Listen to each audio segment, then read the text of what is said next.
Class is now in session. I'm Professor Hockey, and today we're discussing another trade here. We are the day before the trade deadline. The Sharks have already unloaded Devan Dubnyk, and they have made another trade here today. And this one is one where they abuse the fact that they have a decent amount of cap space compared to a lot of teams who are likely looking to add at the deadline, yet don't have much cap space to accommodate those types of players that they'd like to add. And in this case, it was Nick Foligno from the Columbus Blue Jackets to the Toronto Maple Leafs, moving through the San Jose Sharks. The Columbus Blue Jackets traded Foligno to the Sharks while retaining 50% of his deal, of his contract, and then the Sharks traded Foligno to the Maple Leafs while retaining 50% of that, which means the Sharks will be paying 25% of Foligno's contract, the Leafs will be paying 25% of Foligno's contract, and the Blue Jackets will be paying the rest, the last 50%.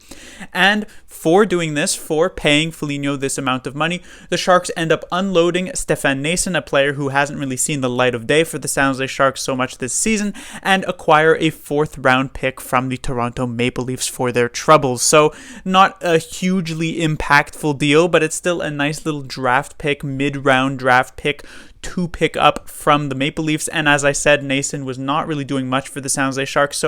And since Noesen's deal is almost nullifying the amount that they're paying Foligno, which is $1.375 million, so they're essentially paying him about $400,000 or so in the difference between Noesen and Foligno.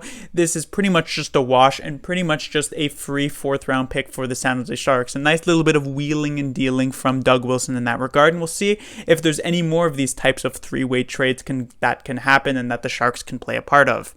Class dismissed.